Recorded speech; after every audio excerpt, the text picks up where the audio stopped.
Hello, friends, and welcome back to the Who the Heck Are You? I'm your host, Brynn Chan. These are just little fun segments I like to do on Fridays, just to introduce myself a little bit. Get to know who I am, the person behind the camera.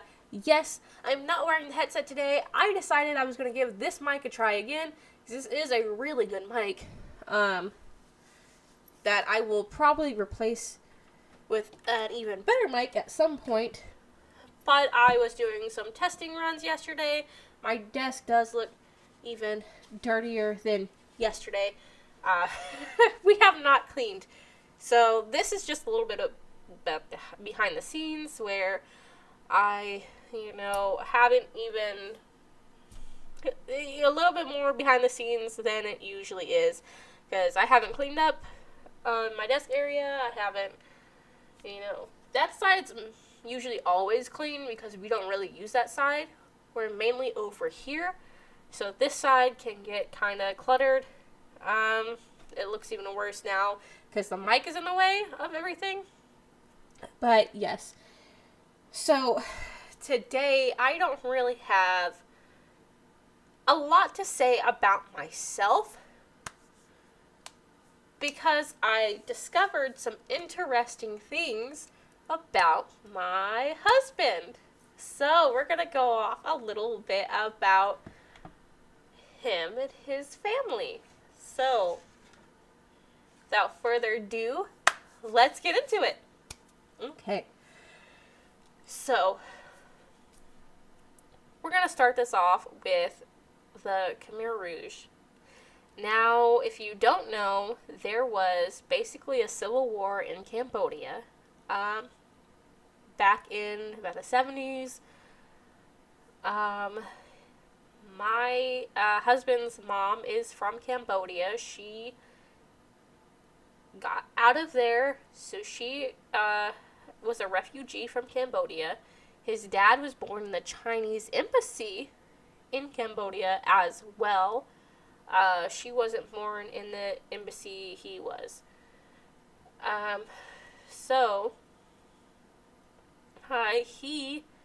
His story, both of those stories are pretty sad. She was in a labor camp, so she was the oldest of the children, and so she had to watch over them, but she had to do the work with them as well, but she had to make sure, they all stayed under control so they wouldn't all get in trouble.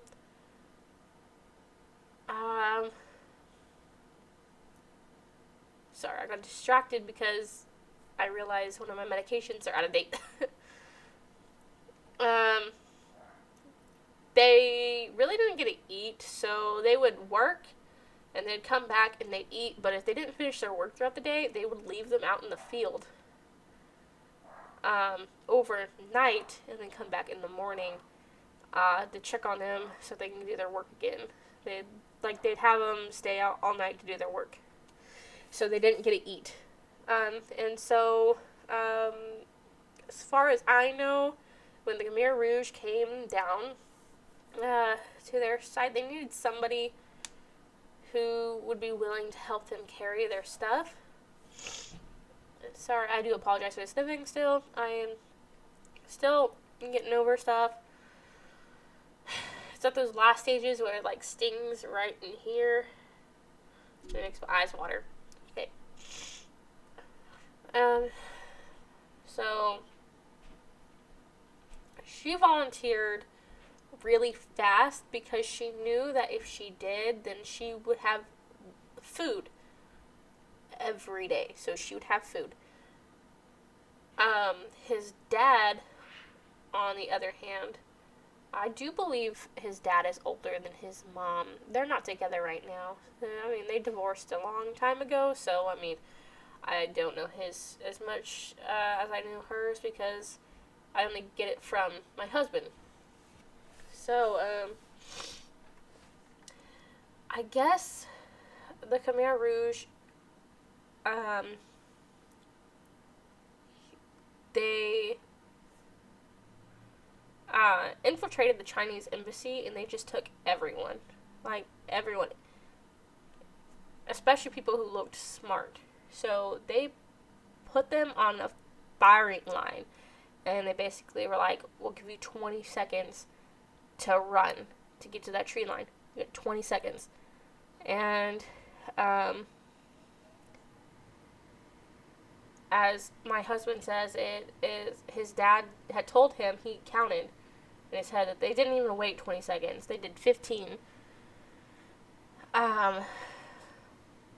Which, to me, or anyone who's not in a stressful situation like that, 15 and 20 seconds doesn't seem like that much of a difference. But those 5 seconds in that kind of situation probably seems like a lot.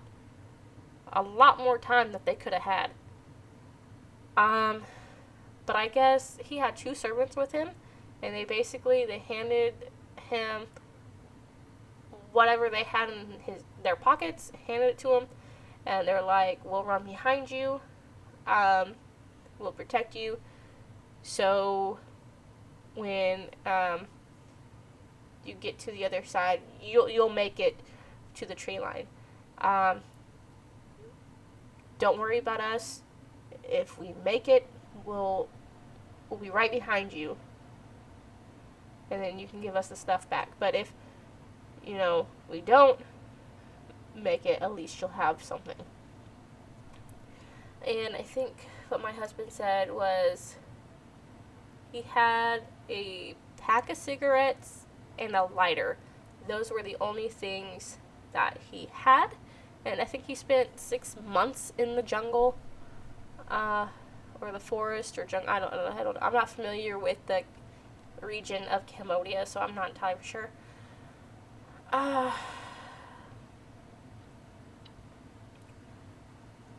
So he spent 6 months by himself. I believe it was 6 months by himself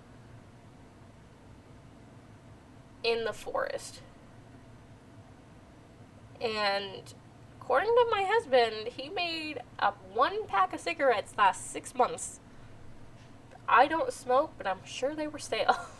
So, sorry, we're trying to make light of a bad situation, and I know it's not very tasteful, but,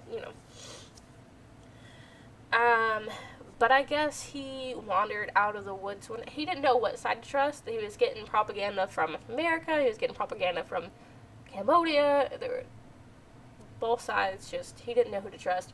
He came wandering out of the woods, I guess, one day, and there was an American soldier who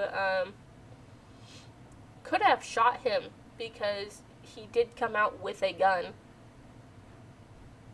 But I guess he chose not to, and he took him in and everything else. So, the soldier's name was Henry, and so when they came over, he took the soldier's name. I could not for the life of you tell you what his actual Chinese name is, because he changed it as soon as he came here. I've never met his dad. He lives in California. It'd be great to meet him at some point. So his name is now Henry, and his last name is also Chan, so Henry Chan. And I will give you a little side note here. So mine and my husband's last name are spelled wrong. So his last name is supposed to have 2 H's, but during the hospital, the parents didn't write down his last name. He told the nurses the last name, and the nurse just wrote it with 1 H, and he has never corrected it. I don't think he's going to correct it, especially since, I already did the name change for the wedding stuff, and I've seen how stressful it can be to get your name changed after that. So, there's a lot of stuff you gotta do when you change your name. So, his name is Henry Chan. He lives in California, and he owned a donut shop. I don't know if he owns one now still, but he owned a donut shop. So, Reason I bring this up is because my husband has an uncle named John Chan. And if anyone watches this video and you're from California, I think it was like Long Beach, California or something. I'm not entirely sure. I'm not familiar with California either because I've never been there.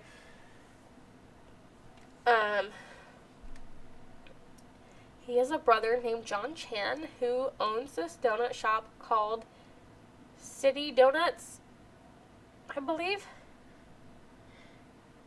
I think that's right. Sorry.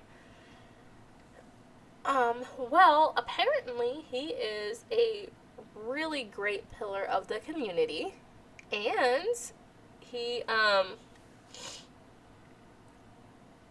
so he owned this donut shop. So his wife one day got a brain aneurysm, and people noticed that she wasn't there anymore, and he explained the situation and how he was just trying to sell donuts so he could get home and spend time with his wife, at the end of the day.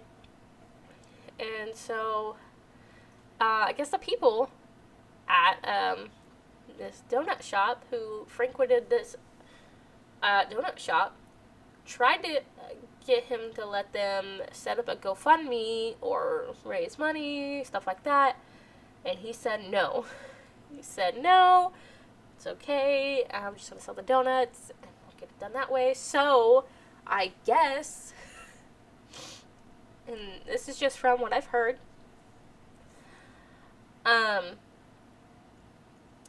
everyone decided that they were just going to buy out all of his donuts as much as they could every day so he could close up the shop early and go spend time with his wife. So I thought that was very heartwarming. Did I cry when I was watching it? Yes, I did, because I'm a crybaby. I did cry watching it. So, yes, that's a little bit about my husband and his family so far in California. They sound wonderful. Now, there is one person over there, an uncle, I guess, who doesn't sound too wonderful, and I don't know much about him, so I'm not even going to bring him up too much because, like I said, I think they all opened up donut shops as soon as they got here. Just, I don't know what it is, but they all opened donut shops. But I guess my husband's dad and his Uncle John are the really good, brothers, and then there is, one brother who is just stingy and looks down on everyone. And it's funny because he saves, and all he does is save, and he doesn't spend money on anything. He doesn't go out to fancy dinners, I guess, or he makes somebody else pay when they do go out. I know I've said and I've talked on here about saving money. Saving money is a good thing. You're supposed to save money. But at the same time, you can't hoard that money. You have to put it in investments and other things that is going to grow your wealth, because if you just take the money and you put it in savings, it does not gain value. The dollar was taken off the gold standard, and so it's going to depreciate in value. So if you are saving money now, by the time you get to $1 million in your savings, it's only going to be equivalent to $300,000 in today's money. And that's just a rough estimate. That's not the exact number. There was a video I watched. If I can remember it, I'll link it down in the bottom. But you can look it up yourself as well. There's a lot of videos that talks about this. Robert Kiyosaki, he talks a lot about it. Matter of fact, I'll just put the link to Free Investing, I think it is, Robert Kiyosaki's stuff down below, where he talks about the dollar and the gold standard and how it is depreciating, and that's why I say invest in gold and silver. It's not because it's coming from me. I say it because Robert Kiyosaki said it first. And a lot of people who are millionaires and billionaires have said the same thing. Gold and silver. Gold and silver. Gold and silver. So this is not supposed to be an informative video, but I am throwing in some informative bits because I just thought it was interesting. So, I should have said at the beginning of this video that I was going to talk a little bit about my husband, and then I was going to, talk a little bit about myself, because it is a Who the Heck Are You video on a Friday, and so I am extremely excited about my honeymoon, and so I'm going to get into that as well, about my honeymoon, because I've never been on a plane. I've never really been on vacation, so to speak. So, I guess it only makes sense that I'd be really excited. I mean, I haven't been on, vacation in the sense where we, traveled somewhere else just for fun. Really. So, growing up, my mom did take me, it was a girls' day, or girls' weekend, to Branson, Missouri, for my birthday. I don't live in Missouri, so it was a little bit of a trip there. It was fun. It was a nice little vacation type deal, but it was for my birthday. We did travel to North Carolina, but that was for a funeral. That wasn't for,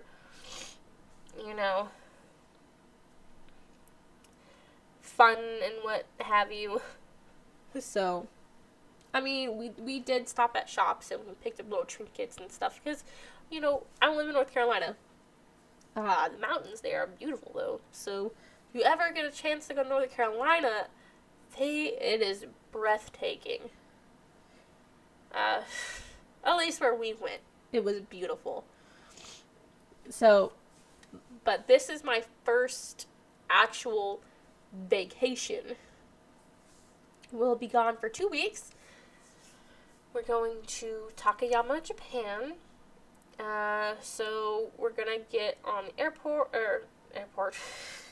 Yes, we're gonna get on the airport. No, we're gonna get on the plane here, and we're gonna go to Chicago, and then from Chicago, we're gonna go to